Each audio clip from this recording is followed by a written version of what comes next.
पश्चिम Asia के रण क्षेत्र से जो खबरें आ रही हैं, उन्होंने वॉशिंगटन के साहबों की नींदें हराम कर रखी हैं। दौड़े दौड़े आए और 4 दिन में फुस हो गए। अमेरिका की तो कुछ ऐसी ही हालत हो चुकी है। अपनी दादागिरी और धौंस के बल पर दुनिया भर में चौधरी बनने वाले ट्रंप साहब ने सोचा था कि ईरान को डराकर अपने पैरों में झुका लेंगे, लेकिन तेहरान की जमीन से ऐसे तीखे तेवर निकले हैं कि अब अंकल सैम को अपना बोरिया बिस्तर समेटना भारी पड़ रहा है। 17 जून की जिस डील का ढोल पीटा जा रहा था, वो ताश के पत्तों की तरह बिखर चुकी है और हॉर्मुज के संकरे जल मार्गों में अमेरिकी जहाजों की सिट्टी पिट्टी को।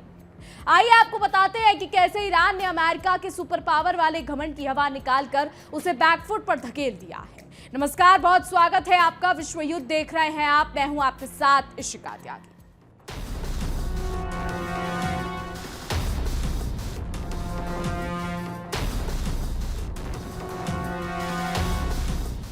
पश्चिम एशिया में जलती जंग की आग अब एक ऐसे मोड़ पर पहुंच चुकी है जहां से शांति की हर उम्मीद हवा में उड़ती दिख रही है।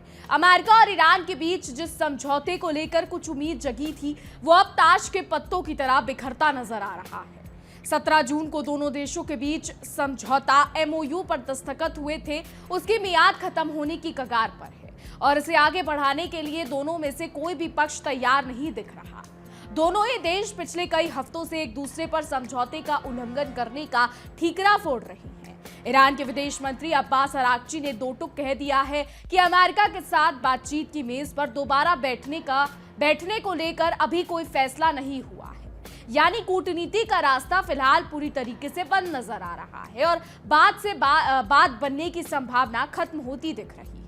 दूसरी तरफ व्यापार और जहाजों के सबसे अहम रास्ते स्ट्रेट ऑफ हॉर्मुज पर पेच बुरी तरीके से फंस गया है। कतर और पाकिस्तान जैसे मध्यस्थ देश भले ईरान के साथ लगातार संदेशों की अदला बदली कर रहे हो, लेकिन बात बनती नहीं दिख रही। ईरान साफ कह चुका है कि ओमान के साथ हॉर्मुज में नए समुद्री रास्तों को लेकर समझौता तभी मुमकिन है जब कोई ठोस राजनीतिक हल निकलेगा। लेकिन अमेरिका के राष्ट्रपति डोनाल्ड ट्रंप के तीखे तेवर कुछ और ही कहानी बयां कर रहे हैं। डोनाल्ड ट्रंप ने न्यूयॉर्क में अपने समर्थकों के सामने गरजते हुए कह दिया कि अमेरिका जल्द ही इस बेहद महत्वपूर्ण और रणनीतिक जल मार्ग पर अपना पूरा दावा ठोकेगा। ट्रंप का यह बयान आ बैल मुझे मार जैसा है, जिसने हॉर्मुज के आसपास बारूद की गंध को और ज्यादा बढ़ा दिया है। आखिर 17 जून की उस डील में ऐसा क्या तय हुआ था जिस पर अब दोनों देश पानी फेरने में लगे? 17 जून को ट्रंप और ईरानी राष्ट्रपति मसूद पेजेशिकियान के बीच हुआ यह समझौता तब 3 महीने से ज्यादा समय से जारी खूनी जंग को रोकने के लिए था। इसके तहत दोनों पक्षों ने सैन्य कार्रवाइयों को तुरंत और हमेशा के लिए खत्म करने की बात कही थी। समझौते की शर्तों के मुताबिक 60 दिनों के भीतर एक अंतिम शांति समझौते तक पहुंचना था, जिसे संयुक्त राष्ट्र सुरक्षा परिषद से भी मंजूरी मिलनी थी। इसके बदले में अमेरिका को 30 दिनों के भीतर हॉर्मुज से अपनी नौसैनिक नाकेबंदी हटानी थी और पूरी डील फाइनल होने के बाद ईरान के आसपास से अपनी सेना समेटनी थी। इतना ही नहीं, वॉशिंगटन को अपनी जेब से ईरान के पुनर्निर्माण के लिए कम से कम $300 अरब के भारी भरकम पैकेज का इंतजाम करना था। साथ ही ईरान पर लगे सख्त आर्थिक प्रतिबंध हटाने और उसके तेल निर्यात को लिए छूट देने पर भी राजी होना पड़ा था। डोनाल्ड ट्रंप की जेब ढीली करने का ये पूरा प्लान अब कागजों में ही सिमट कर रह गया है। दूसरी तरफ ईरान की जिम्मेदारियां भी कम नहीं थी। ईरान को हॉर्मुज से समुद्री बारूदी सुरंगें यानी माइंस हटानी थी और 60 दिनों तक बिना किसी टैक्स या शुल्क के जहाजों को वहां से गुजरने देना था। ईरान ने यह भी वादा किया था कि वो परमाणु हथियार हासिल नहीं करेगा और परमाणु संवर्धन जैसे संवेदनशील मुद्दों पर बातचीत जारी रखेगा। लेकिन अब स्थिति यह है कि दूध का जला छाछ भी फूंक फूंक कर पीता है। ईरान के पूर्व राष्ट्रपति ने लंबी खिंचती जंग के खिलाफ कड़ा रुख अपनाया है। उन्होंने साफ कहा कि उन्हें अमेरिका और इजराइल की नीयत पर रत्ती भर भी भरोसा नहीं है। फिर भी उन्होंने तनाव से निपटने के लिए संतुलित कूटनीति की सलाह दी ताकि हालात और ना बिगड़े। अब खतामी का कहना है कि ईरान विदेशी दबाव और हमलों के आगे घुटने नहीं टेकेगा और सीना तान कर खड़ा रहेगा, लेकिन सरकार को देश के भीतर पनप रही अंदरूनी समस्याओं पर भी ध्यान देना होगा। उन्होंने ये कहकर हकीकत का आईना दिखा दिया कि आम जनता लगातार युद्ध के साए में जिंदगी नहीं गुजार सकती और ऐसी स्थिति में रोजमर्रा की जिंदगी चलाना दूभर हो जाता है। अमेरिका, इजराइल और ईरान के बीच इस सीधे और खूनी संघर्ष की शुरुआत इसी साल 28 फरवरी को हुई थी। हालांकि अप्रैल के महीने में एक अस्थायी युद्ध विराम हुआ था और जून में शांति वार्ता का एक खाका तैयार भी किया गया, लेकिन नीयत साफ न होने की वजह से बातचीत कभी सिर चढ़ नहीं सकी। अब जरा अमेरिका के अंदरूनी खाने का हाल देखिए। अमेरिकी सीनेटर क्रिस वेन हॉलन ने राष्ट्रपति डोनाल्ड ट्रंप और रक्षा मंत्री पेट हेग्सेथ को आड़े हाथों लेते हुए इस बेमतलब की जंग को तुरंत खत्म करने की मांग की है। उन्होंने कहा कि दूसरे के घर में आग लगाने वाले अमेरिका को अब खुद अपने सैनिकों की चिंता करनी चाहिए। वेन हॉलन ने अमेरिकी युद्धपोत यूएसएस अब्राहम लिंकन पर तैनात सैनिकों की मानसिक हालत का जिक्र करते हुए कहा कि लगातार युद्ध में डटे रहने से सैनिकों का मानसिक स्वास्थ्य बिगड़ रहा है। उन्होंने साफ शब्दों में कहा कि युद्ध अमेरिका को रत्ती भर भी सुरक्षित नहीं बना रहा है और सैनिकों की भलाई इसी में है कि इस जंग को यहीं रोक दिया जाए। वैसे यूएसएस अब्राहम लिंकन की थकावट को देखते हुए यूएसएस जॉर्ज वॉशिंगटन को उसकी राहत के लिए भेजा जा रहा है, जो वियतनाम के दो नाग बंदरगाह से रवाना हो चुका है। इससे साफ पता चलता है कि अमेरिका की सांसें अभी भी इस लंबे खिंचते युद्ध में फूलने लगी। उधर ईरान का साफ मानना है कि अमेरिका जब सीधे मैदान में मात खाने लगता है तो वो बिल्ली खंबा नोचे की तर्ज पर पीछे के रास्ते से आर्थिक हमले शुरू कर देता है। ईरान के पहले उपराष्ट्रपति ने कहा कि अमेरिका अब सैन्य मोर्चे पर नाकाम होने के बाद ईरान पर आर्थिक दबाव बढ़ाने की चालें चल रहा है। आरिफ ने दहाड़ते हुए कहा कि जिस तरह ईरान सैन्य मोर्चे पर डटा रहा, उसी तरह वो अमेरिका के इस आर्थिक युद्ध की भी धज्जियां उड़ा देगा। उन्होंने ईरानी अधिकारियों को सख्त निर्देश दिए कि बाजार पर कड़ी नजर रखी जाए और जमाखोरी, मुनाफाखोरी तथा कम वजन देने जैसी हरकतों पर तुरंत नकेल कसी जाए ताकि जनता को राहत मिले। इसके साथ ही आरिफ ने राष्ट्रीय हित की दुहाई देते हुए देश के सभी नेताओं और गुटों से राजनीतिक मतभेदों को भूलकर एक मंच पर आने की अपील की। उनका कहना था कि जब बाहर से हमला हो रहा हो तो घर के अंदर की कलह को भूलकर एकजुट होना ही एकमात्र रास्ता बचता है। इसी बीच ईरान का कनाडाई सरकार पर भी गुस्सा फूटा है। ईरानी विदेश मंत्रालय के प्रवक्ता ने कनाडा को आड़े हाथों लेते हुए एक्स पर लिखा कि कनाडा कुछ और नहीं बल्कि वॉशिंगटन की फार्म टीम बनकर रह गया है, जिसकी अपनी कोई स्वतंत्र सोच नहीं है। बगाई ने तंज कसते हुए कहा कि अमेरिका कनाडा को अपना 51वां राज्य मानता है, इसके सामानों पर भारी टैरिफ ठोकता है और उसे दिन रात धमकाता है। फिर भी ओटावा आंखें मूंदकर अमेरिका की इस विनाशकारी जंग में उसका पिछलग्गू बना हुआ है। उन्होंने सवाल दागा कि आखिर वॉशिंगटन की चापलूसी करके कनाडा को हासिल क्या होने वाला है। लेकिन इस पूरे घटनाक्रम में सबसे सनसनीखेज और अनोखा मोड़ तब आया जब ईरानी सेना ने अमेरिकी सैनिकों पर सीधा इनाम घोषित कर दिया। ईरान ने अपने आम नागरिकों से कहा है कि यदि वो अमेरिकी सैनिकों को मारते हैं या पकड़ते हैं तो उन्हें डॉलर यानी 30,000 लगभग 5,000 टोमन का नगद इनाम दिया जाएगा। और रुकिए, अगर ये काम किसी साहसी महिला ने किया तो इनाम की राशि सीधे दोगुनी यानी 60,000 मिलेगी। सरकारी एजेंसी के हवालों से आई इस खबर ने पेंटागन के होश उड़ा दिए। ईरानी सेना प्रमुख अमीर हातमी ने कहा कि जनता की तरफ से अमेरिकी सैनिकों के खिलाफ कार्रवाई करने की भारी मांग आ रही है, जिसके बाद ये योजना बनाई गई। हातामी ने घोषणा करते हुए कहा कि हमलावर अमेरिकी सैनिकों को मारने या पकड़कर सौंपने वाले को न सिर्फ भारी भरकम राशि मिलेगी, बल्कि अगर उस सैनिक को मारने के लिए किसी निजी हथियार का इस्तेमाल किया गया है तो उस हथियार को सरकार दोगुनी कीमत पर खरीदेगी और बदले में एक नया ब्रांड न्यू हथियार भी देगी। हद तो तब हो गई जब हातामी ने आगे कहा कि उस बहादुर नागरिक के हथियार को ईरान के एक खास राष्ट्रीय संग्रहालय यानी म्यूजियम में सम्मान के साथ रखा जाएगा, ताकि आने वाली पीढ़ियां अमेरिकी दादागिरी के खिलाफ उस शौर्य को हमेशा याद रख सके।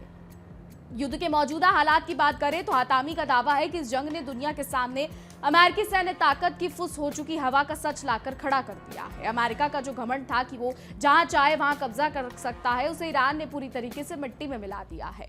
ईरान ने अब साफ कर दिया है कि अमेरिकी नौसेना या जहाजों को फारस की खाड़ी, ओमान की खाड़ी या फिर स्ट्रेट ऑफ हॉर्मुज में अब भटकने की भी इजाजत नहीं दी जाएगी। जिसकी लाठी उसकी भैंस वाला अमेरिका का रवैया अब उस क्षेत्र में चलने वाला नहीं है।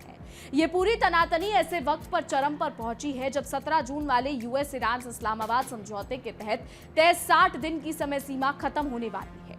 28 फरवरी से शुरू हुई 40 दिनों की भीषण मारकाट के बाद दोनों देश किसी तरह बातचीत के रास्ते पर आए थे, लेकिन अमेरिका की चालबाजियों की वजह से युद्ध विराम की नींव हमेशा कमजोर ही रही। कागजों पर भले ही जंग रोकने की बातें हुई हो, लेकिन जमीन पर चिटपुट गोलीबारी और हमले कभी रुके ही नहीं। पूरा का पूरा संघर्ष अब दक्षिणी ईरान और हॉर्मुज के आसपास सिमट कर रह गया है, जहां दोनों सेनाएं एक दूसरे की छाती पर बंदूक ताने खड़ी हैं। युद्ध की शुरुआत से लेकर अब तक कुल 17 अमेरिकी सैनिक अपनी जान गंवा चुके हैं। दिलचस्प बात यह है कि ये सभी 17 सैनिक ईरान की सीमा के बाहर इराक और जॉर्डन जैसे देशों में मारे गए हैं, जिससे अमेरिकी सेना की सुरक्षा दावों की पूरी तरीके से पोल खुल गई है। क्या डोनाल्ड ट्रंप अपनी बचकानी और आक्रामक बयानों से बाज आएंगे, या फिर दुनिया को एक और महायुद्ध की आग में झोंक कर ही दम लेंगे?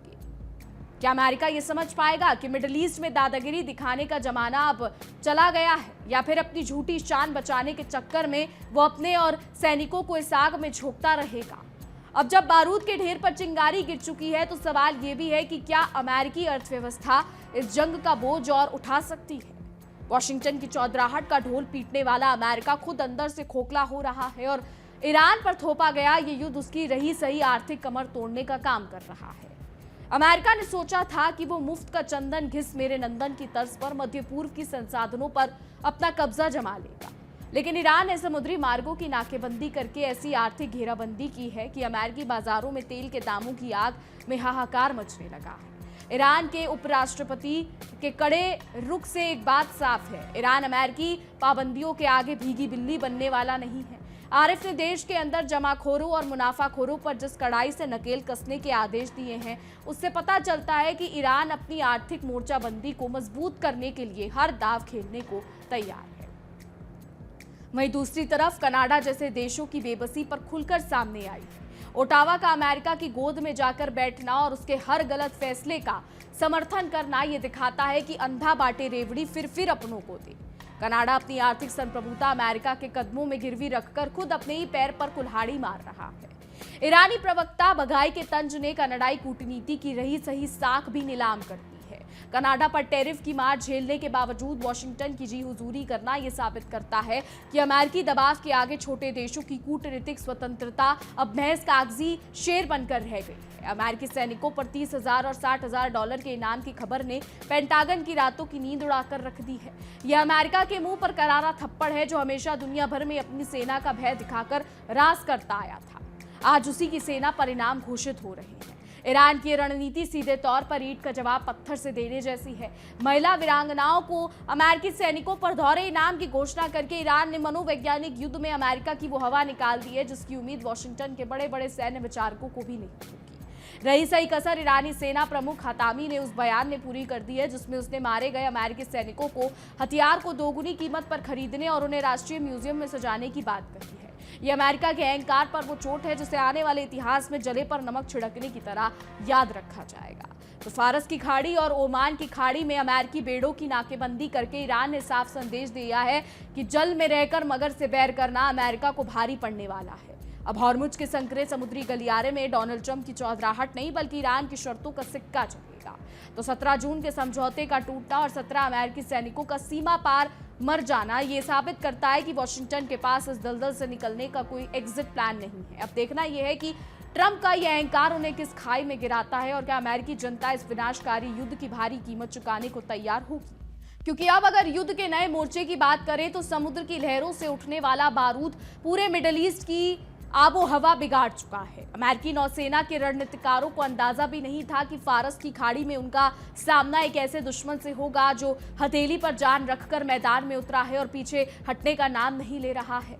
पेंटागन में बड़े सैन्य अधिकारियों की हालत अब काटो तो खून नहीं जैसी हो चुकी है। यूएसएस अब्राहम लिंकन को वापस बुलाकर यूएसएस जॉर्ज वॉशिंगटन को तैनात करने का अमेरिका का ये पैतरा किसी रणनीति का हिस्सा कम और अपनी थकी हारी सेना को बचाने की नाकाम कोशिश ज्यादा लग रहा है।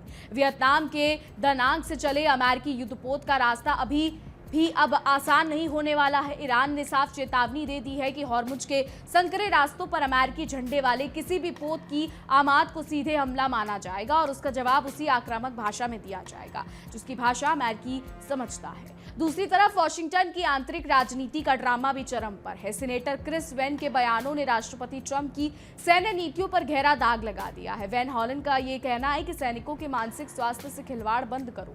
ये साबित करता है कि अमेरिका की अपनी संसद में इस युद्ध के खिलाफ बगावत के सुर तेज हो चुके हैं। दूसरे के घर में पत्थर फेंकने वाले खुद शीशे के मकान में रहते हैं। अमेरिका पर यह कहावत आज बिल्कुल सटीक बैठती है। अपने सैनिकों को मानसिक अवसाद और जंग के खौफ में धकेल कर ट्रंप का यह दावा करना कि अमेरिका सुरक्षा बढ़ा रहा है, अपने आप में एक हास्यास्पद चुटकुला बनकर रह गया है। ईरान के तेहरान से लेकर शिराज तक सड़कों पर गूंजते डोनाल्ड ट्रंप वापस जाओ के नारे ये बताने के लिए काफी है कि अब ईरानी नागरिक किसी भी विदेशी हुकूमत दबाव को बर्दाश्त करने के मूड में नहीं है। देश के अंदर भली समस्याएं हों, लेकिन जब बात राष्ट्रीय संप्रभुता पर आती है तो पूरा ईरान एक चट्टान की तरह खड़ा दिखता है। ईरानी अर्थव्यवस्था को तबाह करने का अमेरिका का सपना भी मुंगेरी लाल के हसीन सपने जैसा ही साबित हुआ है। उपराष्ट्रपति मोहम्मद रजा आरिफ ने कालाबाजारी और मुनाफाखोरी के खिलाफ जो मोर्चा खोला है, उसने देश के भीतर एक मजबूत आर्थिक ढाल तैयार कर दी है, जिससे अमेरिका के आर्थिक प्रतिबंध बेअसर होते दिख रहे हैं। वहीं कनाडा जैसे अमेरिका के पिछलग्गू देशों की अंतर्राष्ट्रीय साख इस जंग के चक्कर में गर्त में खा चुकी है। वॉशिंगटन के इशारों पर नाचने वाली ओटावा सरकार अब अपने ही देश की जनता के सवालों के घेरे में है कि आखिर किसी दूसरे के बेमतलब की जंग में कूदकर कनाडा को क्या हासिल होने वाला है।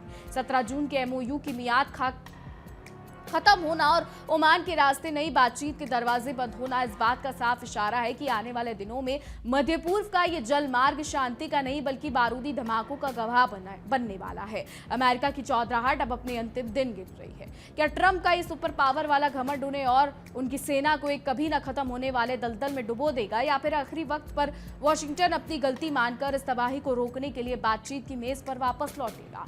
तो पश्चिम एशिया की राजनीति पर नजर रखने वाले रक्षा विशेषज्ञों का भी मानना है कि अमेरिका इस बार गलत पत्ते पर चिट्ठी भेजने की भूल कर बैठा है। ईरान कोई ऐसा देश नहीं है जिसे सिर्फ धमकियों से दबाया जा सके। ट्रंप का ये सोचना कि वो दबाव बनाकर तेहरान से अपनी हर शर्त मनवा लेंगे, अब उनके लिए ही गले की हड्डी बनता दिख रहा है। अमेरिकी सेना के लिए दूसरी सबसे बड़ी आफत यह है कि उसकी आपूर्ति श्रृंखला सप्लाई चेन पूरी तरीके से चरमरा चुकी है। हॉर्मुज में ईरान की कड़ी चौकसी के चलते अमेरिकी जहाजों के लिए ईंधन और रसद पहुंचाना दिन प्रतिदिन लोहे के चने चबाने जैसा मुश्किल काम बनता जा रहा है। घर में नहीं दाने और अम्मा चली भुनाने।